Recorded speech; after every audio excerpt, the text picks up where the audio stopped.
Hey there guys, welcome back to another reaction video. Today we're checking out Candace Owens at a hearing on confronting white supremacy. No ado, let's get to this. Okay. I just have to say that I object strenuously to your use of the word hilarious.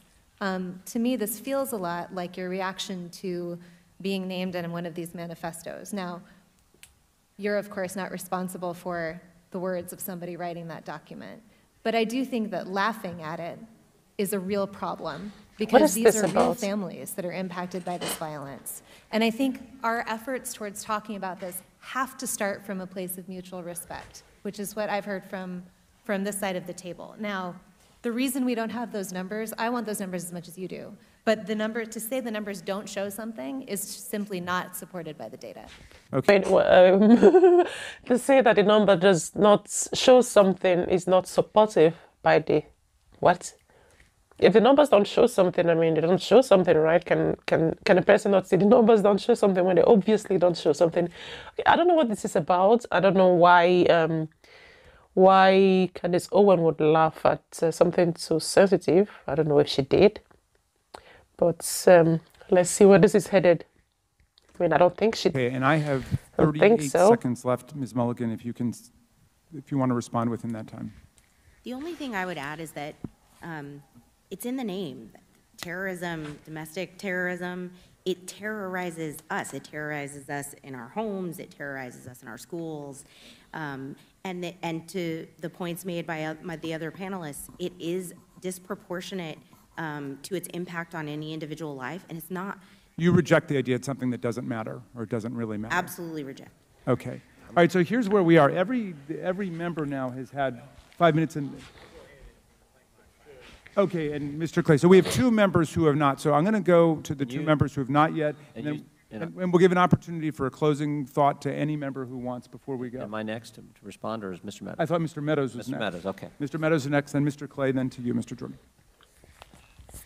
Ms. Owens, obviously this is a gang up on you. You know, we're giving these witnesses the ability to do a rebuttal on you, and so you know, I find it unfair, Ms. Ballou.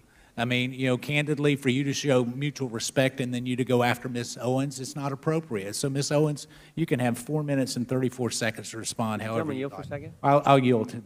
Thank you. I believe, Ms. Owens, when you used the word hilarious, it was referencing the fact that no one had asked you a question. It wasn't to the subject matter of the hearing. Is that right?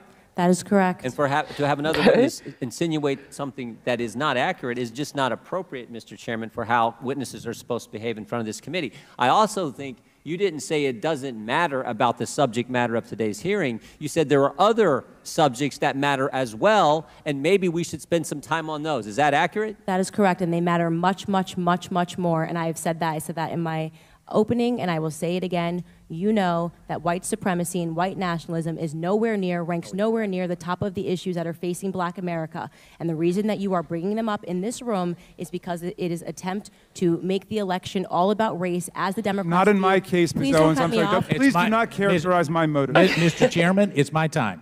Yeah, it's my time. You've got your time, Mr. Meadows. I'll give you 3 more seconds. Every 4 years, you bring up race, and you knew exactly what I meant when I said hilarious, and you just tried to do live what the media does all the time to Republicans, to our president, and to conservatives, which you tried to manipulate what I said to fit your narrative, okay? I was not referring to the subject matter that is hilarious. I said it's hilarious that we are sitting in this room today, and I've got 2 doctors and a missus, and nobody can give us real numbers that we can respond to so we can assess how big of a threat this is. Because you know that it is not as big of a threat as you are trying to make it out to be, so that you can manipulate. And the audacity of you to bring up the Christchurch shooting manifesto and make it seem as if I laughed at people that were slaughtered by a homicidal maniac is, in my opinion, absolutely despicable. And I think that we should be above that. To try to assign reality or any meaning to a homicidal maniac writing a manifesto, which, by the way, let the record show, also stated Spyro the Dragon, the child's cartoon, as a source of inspiration. He also cited Nelson Mandela as a source of information. I don't think that Nelson Mandela has inspired mosque shootings. You can correct me if you think I'm wrong.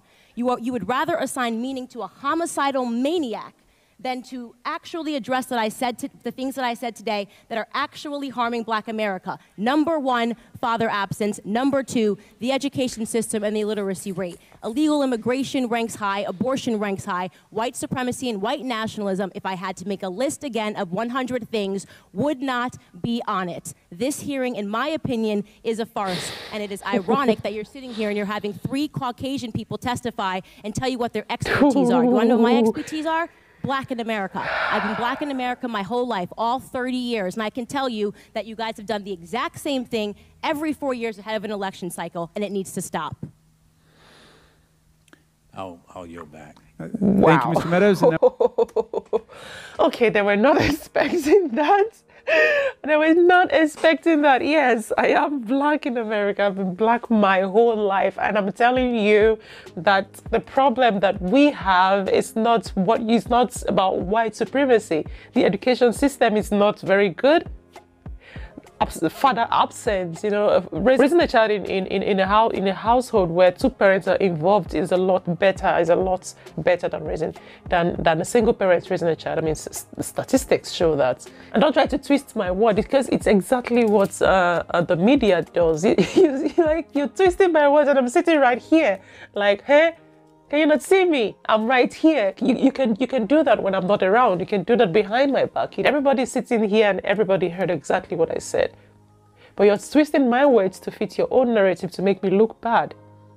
That's just hilarious. That's just crazy. I totally get it. Let's address the issue as it should be addressed. They shouldn't make it about race. If it's terrorism, you name it terrorism. Don't try to twist my words. Don't try to give it another name. I love how she handled herself over there, you know. She spoke so elegantly and so intelligently. She just spoke her mind. Like, let's address this. Having a child raised in a single household. Raise up a child in a way it should go, and when he's old, he will not depart from it. You have both parents in a household and install good values on you. We're not going to have issues like this, or when they have a proper education, like, let's focus on things like that and try to solve the problem instead of trying to blame another race for something that some people are obviously doing wrong. I really like this. I enjoyed watching this so much. This was nice. This was really nice. I did not expect that.